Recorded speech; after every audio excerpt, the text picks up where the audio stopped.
बारे में आप क्या कहना चाहेंगे?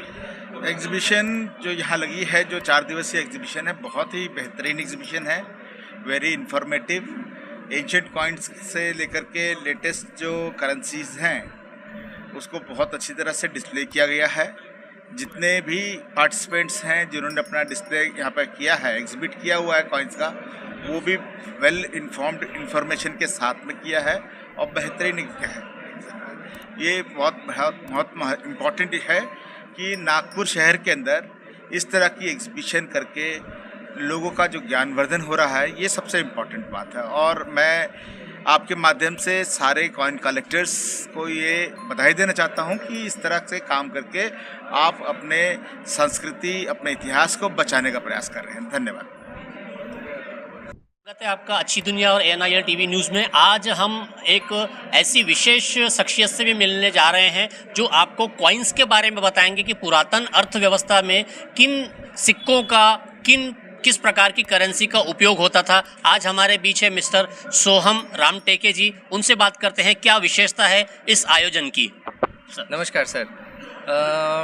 आयोजन के बारे में जो मैं बताना चाहूँगा वो ये है कि सिक्कों में रुचि बहुत लोगों को होती है, लेकिन सिक्कों को जमा कैसे करना या किस प्रकार के सिक्के होते थे या क्या कलेक्ट करना चाहिए, कैसा कलेक्ट करना चाहिए, ये बहुत लोगों को पता नहीं होता है। तो सिर्फ रुचि होना काफ़ी नहीं है।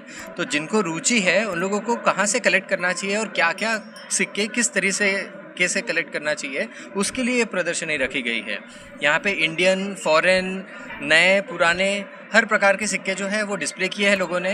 दो भागों में इनको विभाजन किया है। एक जगह पे सारे एग्जिबिट्स लगाए हैं। जितने कलेक्टर्स हैं अपने नागपुर और विदर्भ रीजन के और बाहर से भी, उन लोगों ने सबने अपने अपने कलेक्शंस डिस्प्ले किए हुए हैं। और यहाँ पे लेफ्ट साइड में जितने भी डीलर्स हैं अपने इंडिया के, वो लोगों ने आके अपने अपने स्टॉल्स लगाए जहाँ से आप खरीद सकते हैं। तो ये दोनों रूप जो है न्यूमिस्मेटिक फील्ड के अपने को यहाँ पे देखने मिलेगा। कलेक्शन कैसा होता है और खरीदी बिक्री कैसी होती है। सर, विशेषतर ये कभी कभी देखा जाता है कि ऐसे कई सिक्के हैं जो कि अब प्रचलन में भी नहीं है, लेकिन इसका पब्लिक को क्या फायदा होगा, क्या अवेयरनेस जाएगी इससे? सर, अवेयरनेस होती है अपने इतिहास के बारे में, जागरूकता। बहुत सारे ऐतिहासिक चीज़ें और जगहें और लोग ऐसे हैं जिनका सिर्फ वर्णन था किताबों में, लेकिन उनका अस्तित्व ये कभी प्रूव नहीं हो पाया था क्योंकि उनसे रिलेटेड कभी कोई चीज़ नहीं मिली। वो सिर्फ बातों में और जो पुराने लेख लिखे हैं उनमें या फिर किन किताबों में पता चलता था कि ऐसा कोई राजा इस जगह पर इस साल में राज किया था, तो लेकिन उसका कोई लेखा जोखा दूसरा नहीं था या कोई प्रूफ नहीं था। सिक्का ये एकमात्र ऐसा मीडियम है जिससे ये प्रूव होता है कि इस राजा का चलन यहाँ पे था। तो ये राजा एक काल्पनिक नहीं है या सिर्फ लिटरेचर में नहीं है, ये अस्तित्व इसका था राजे का, ये प्रूव करता है एक सिक्का। तो हमारे जो शुरुआत से सिक्का अभी तक अलग अलग पीरियड्स के हैं, वो ये बताते हैं कि ये जो इतिहास है ये मनगढ़ंत नहीं है, ये फिजिकल प्रूफ है कि ये राजा अस्तित्व में है। कई बार कई लोगों के पास में ऐसे सिक्के भी होते हैं जो उन्हें बेचना भी चाहते हैं और कई ऐसे लोग भी होते हैं जो उन्हें खरीदना भी चाहते हैं। तो क्या इस आयोजन के माध्यम से ऐसी कोई व्यवस्था की गई है? जी सर, जैसे मैंने बताया कि पूरे डीलर्स लोगों के स्टॉल यहाँ पे लगाए हैं। तो जिनके पास कुछ पुराने सिक्के हैं, इसमें भी अभी दो चीज़ है। आजकल यूट्यूब के माध्यम से बहुत मिस इन्फॉर्मेशन स्प्रेड हो रही है। जी। जो कॉमन अपने कॉपर निकल के और जो चलन वाले सिक्के होते हैं उनकी कीमत बढ़ा चढ़ा के बता देते हैं, जो कि बिल्कुल ही गलत न्यूज़ है।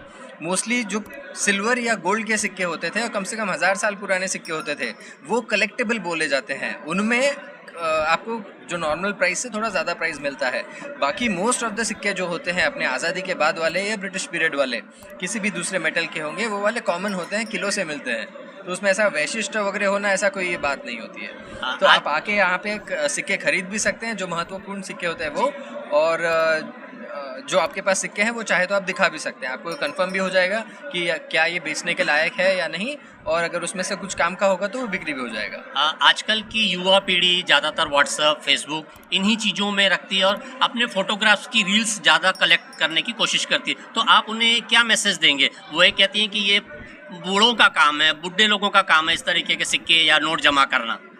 सर, ये तो मैं बिल्कुल अग्री नहीं करूँगा इस बात से, क्योंकि जितने युवा दोस्त हैं मेरे, वो भले ही कॉइन फील्ड से ना हो, लेकिन हर कोई आज के ज़माने में कोई अच्छी चीज़ अगर है तो उसको कलेक्ट ज़रूर करते हैं।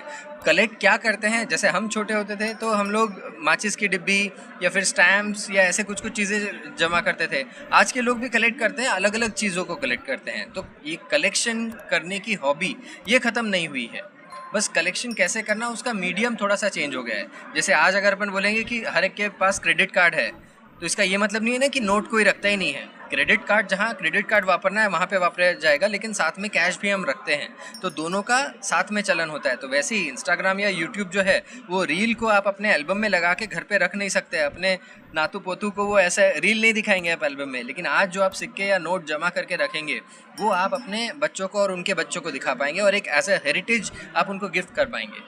इस एग्जीबिशन में अगर किसी को आना है तो किस तरह से, क्या माध्यम है यहाँ पहुँचने का, और कितने दिनों तक ये एग्जीबिशन लगी रहेगी? ये एग्जीबिशन जो है राम गोपाल महेश्वरी भवन नागपुर में सीताबर्डी में झांसी रानी स्क्वायर पे स्थित है। तो अगर आप नागपुर से आ रहे हैं तो झांसी रानी स्क्वायर में मोर भवन आपने डेफिनेटली सुना ही होगा, तो मोर भवन के जस्ट बगल वाला है राम गोपाल महेश्वरी भवन, आप वहाँ पर आ सकते हैं। और अगर कहीं बाहर से आ रहे हैं तो जिस भी शहर से आप आना चाहते हैं वहाँ से नागपुर का ट्रेन या फ्लाइट पकड़ के आ जाइए। नागपुर रेलवे स्टेशन से हार्डली 3 किलोमीटर पे यहाँ पे झांसी रानी स्क्वायर पे है राम गोपाल महेश्वरी भवन। और यहाँ पे ये 4 दिन की प्रदर्शनी है। आज का पहला दिन है 23, 24, 25, 26 जनवरी 2026 के लिए। तो मैं कोशिश करता हूँ कि ये मैसेज ज़्यादा से ज़्यादा लोगों तक पहुँचे और ज़्यादा से ज़्यादा लोग आकर इस प्रदर्शनी का आनंद लें। मित्रों, हमारे साथ आज के इस आयोजन में, कार्यक्रम में शामिल थे सोहम रामटेके जी। इनका हम बहुत आभार मानते हैं। इसलिए अगर आपके पास भी किसी तरीके का कोई कलेक्शन है तो आप ज़रूर इस कार्यक्रम में आइए। 23, 24, 25 और 26 तारीख तक ये कार्यक्रम का आयोजन झांसी रानी स्क्वायर के पास महाराष्ट्र नागपुर में आयोजित किया गया है। आपका हमारे अच्छी दुनिया और ANIL TV न्यूज़ के साथ बने रहने के लिए धन्यवाद। Thank you sir. Thank you.